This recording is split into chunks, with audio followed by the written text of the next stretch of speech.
Today I want to talk to you about creating a effective, super low tech, but super high touch direct mail campaign in this high tech digital world.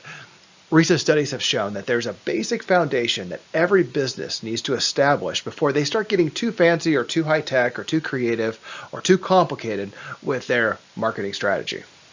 You could picture the marketing strategy for most small businesses like a train. The engine of the train fuels most of the basic functions of your marketing efforts, and it's threefold: your website, your email drip systems, and your printed advertisements. Without these basic three in place, most small businesses find that other media types and other media buys are less effective. It's not that they're not effective, they're just less effective without these pieces in place. Once print, web, and email are in place, then you can fuel your efforts through content marketing. And then as content is added to your advertisements and your blog and to articles and whatnot, you can be seen as an expert. At that point, social media and podcasts and newspaper columns and broadcast just become a lot more effective. So today I want to back way up and focus on the print aspect of your marketing engine. Every business that wants to grow requires continual visibility in front of their potential customers. So big businesses with huge budgets are able to spend huge amounts of money on glossy spreads in national magazines. Now, smaller businesses with residential services especially often have good luck with local neighborhood magazines. If your product costs less than about $100, then a coupon mailer could be really effective. So this would be a discount store, or maybe you have a restaurant with a $7 lunch deal.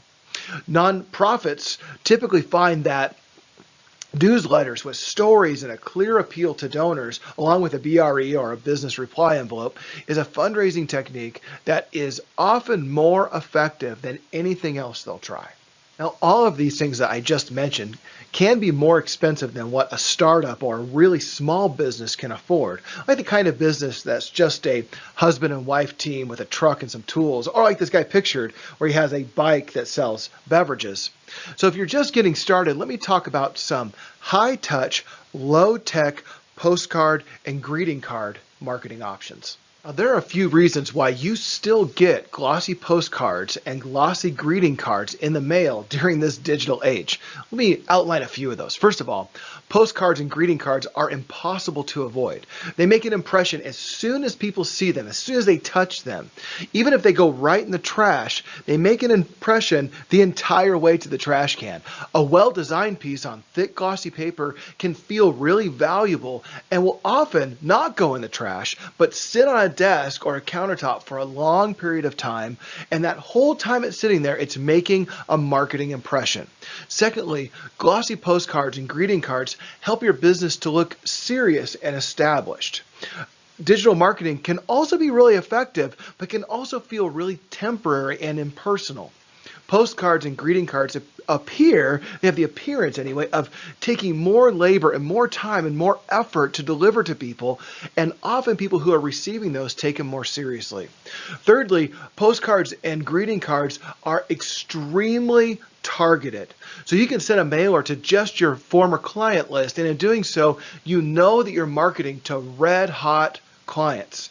Or you can send a greeting card or set up a greeting card service that will allow you to automatically send cards to people on their birthday or other significant occasions. You can target just a neighborhood through something like Everydoor Direct Mail or EDDM, and you know that everybody in that key neighborhood that you serve is going to see your print piece. You can acquire a list through the chamber or through a lead service that is put together just for your demographic. In all of these cases, it's very specific in its target. Now let me focus on postcards specifically for the last minute or so. Glossy color postcards are relatively inexpensive to produce and relatively inexpensive to deliver. Research has shown that direct mail is most effective if it follows these guidelines. First of all, the headline needs to be 7 words or less. Secondly, use a single eye-catching photo or just a couple of really well-chosen pictures. Less is more.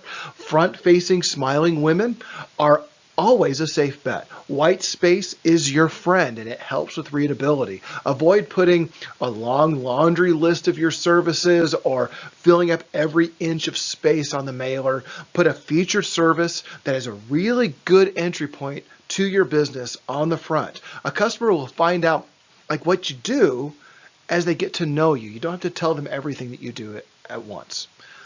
Thirdly, use a minimal amount of text and make a clear call to action. People need to know what you're offering and they need to know what you're asking them to do when they receive the mailer.